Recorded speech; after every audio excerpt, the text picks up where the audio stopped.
SHRI Sai Satcharita, Chapter 8. Title: Importance of Human Birth, Sai Baba begging for food, Bayajabai's service, Sai Baba's dormitory, his affection for Khushalchand. As hinted in the last chapter, Hemantpant now explains at length in this preliminary remark on the importance of human birth, and then proceeds to relate how Sai Baba begged for his food, how Bayajabai served him, and how he slept in the masjid with Tatya Kote Patil and Mahal Savati, and how he loved Khushalchand of Rahata. Importance of human birth. In this wonderful universe, God has created billions, that is 84 lakhs according to Hindu Shastra calculation, of creatures or beings, including gods, demigods, insects, beasts, and men, inhabiting heaven, hell, earth, ocean, sky, and other intermediate regions. Of these, those creatures or souls whose merits preponderate go to heaven and live there till they enjoy the fruits of their actions. And when this is done, they are cast down, while those souls whose sins or demerits preponderate go down to hell and suffer the consequences of their misdeeds for so long a time as they deserve. When their merits and demerits balance each other, they are born on the earth as human beings and are given a chance to work out their salvation. Ultimately, when their merits and demerits both drop down or are gotten rid of completely, they get their deliverance and become free. To put the matter in a nutshell, souls get their birth or transmigrations according to their deeds and intelligence, that is, development of their minds. Special value of human body. As we all know, 4 things are common to all the creatures, that is, food, sleep, fear, and sexual union. In the case of man, he is endowed with a special faculty, that is knowledge, with the help of which he can attain God vision, which is impossible in any other birth.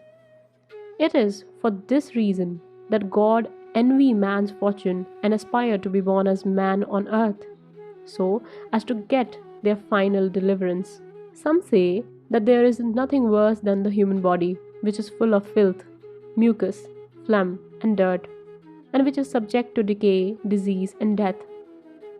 This is no doubt true to a certain extent, but in spite of these drawbacks and defects, the special value of human body is the man has got the capacity to acquire knowledge. It is only due to the human knowledge that one can think of the perishable and transitory nature of the body itself and of the world, and get a disgust for the sense enjoyments, and can discriminate between the unreal and the real, and thus attain God vision.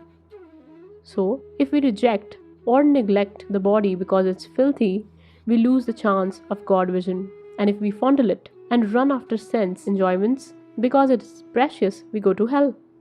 The proper course, therefore, for us to pursue is the following: that the body should neither be neglected nor fondled, but should be properly cared for, just as a traveler on a horseback takes care of his pony on the way till he reaches his destination and returns home. Thus, the body should ever be used or engaged to attain God vision or self-realization, which is the supreme end of life. It is said that though God created various sorts of creatures, he was not satisfied, for none of them was able to know and appreciate his work. So, he had to create a special being, man, and endow him with special faculty, that is knowledge.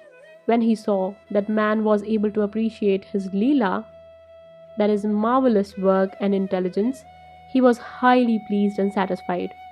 So, it is really a good luck to get a human body, and better luck to get birth in a Brahmin family, and best one to get an opportunity of having recourse to Sai Baba's feet and surrender to him.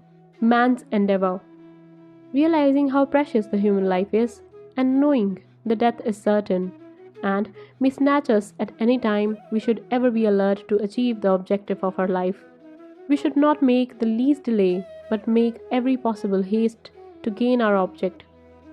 Just as a widower is most anxious to get himself married to a new bride, or just as a king leaves no stone unturned to seek his lost son, so with all the earnest and speed we should strive to attain our end, that is self-realization, casting aside sloth and laziness, warding off drowsiness. We should day and night meditate on the self.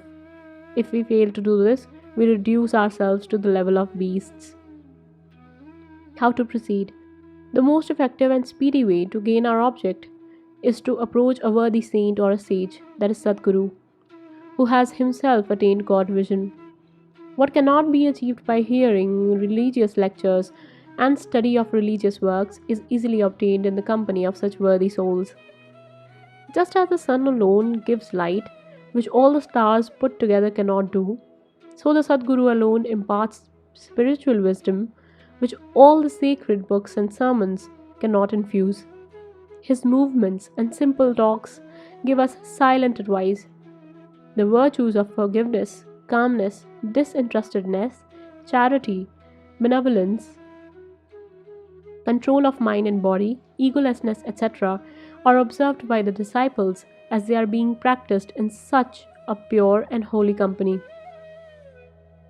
This enlightens their minds and lifts them up spiritually.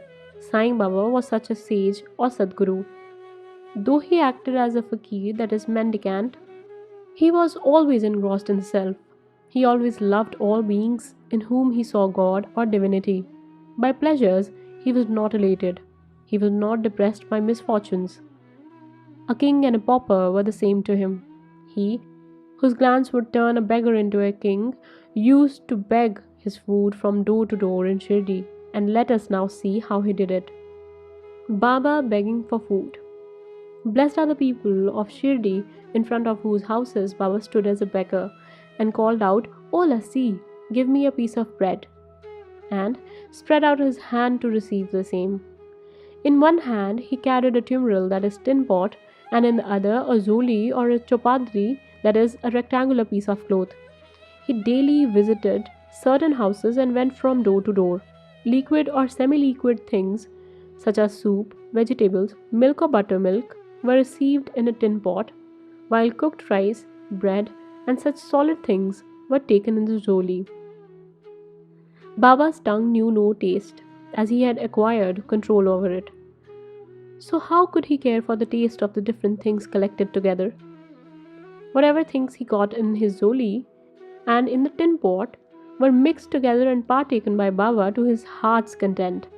Whether particular things were tasty or otherwise was never noticed by Baba, as if his tongue was devoid of any sense of taste altogether.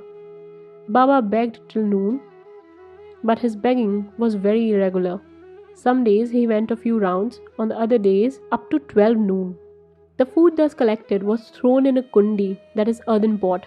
Dogs, cats and crows freely ate from it, and Baba never drove them away. The woman who swept the floor of the masjid took some 10 or 12 pieces of bread to her house, and nobody prevented her from doing so. How could he, who even in dreams never warded off cats and dogs by harsh words and signs, refuse food to poor helpless people? Blessed indeed is the life of such a noble person. People in Shirdi took him in the beginning for a mad fakir. He was known in the village by this name. How could one who lived on alms by begging a few crumbs of bread be revered and respected? But this fakir was very liberal of heart and hand, disinterested and charitable. Though he looked fickle and restless from outside, he was firm and steady inside. His way was inscrutable. Still, even in that small village, there were a few kind and blessed people who recognized and regarded him as a great soul. One such instance is given below. Bayajabai's brilliant service. Tatakoti's mother Bayajabai used to go to the woods every noon with a basket on her head containing bread and vegetables. She roamed in jungles, coos, about 3 miles after course, trampling over bushes and shrubs in search of a mad fakir, and after hunting him down, fell at his feet. The fakir sat calm and motionless in meditation while she placed a leaf before him, spread the eatables, bread, vegetables, etc. thereon, and fed him forcibly. Wonderful was her faith and service. Every day she roamed at noon in the jungles and forced Baba to partake of lunch. Her service, upasana or penance, by whatever name we call it, was never forgotten by Baba till his Mahasamadhi. Remembering fully what service she rendered, Baba benefited her son magnificently. Both the son and the mother had great faith in the fakir who was their god. Baba often said to them that fakir was a real lordship as it was everlasting, and the so called lordship, that is riches, were transient. After some years, Baba left off going to woods and began to live in the village and take his food in the masjid. From that time, Baijabai's troubles of roaming in the jungles ended. Dormitory of Trio. Even blessed are the saints in whose heart Lord Vasudev dwells, and fortunate indeed are the devotees who get the benefit of the company of such saints. Two such fortunate fellows, Satyakote Patil and Bhagat Mahalsapati, equally shared the company of Sai Baba. Baba also loved them both equally. These three persons slept in the masjid with their heads towards the east, west, and north, and with their feet touching one another at the center. Stretching their beds, they lay on them, chit-chatting and gossiping about many things till late at midnight. If any one of them showed any signs of sleep, others would wake him up.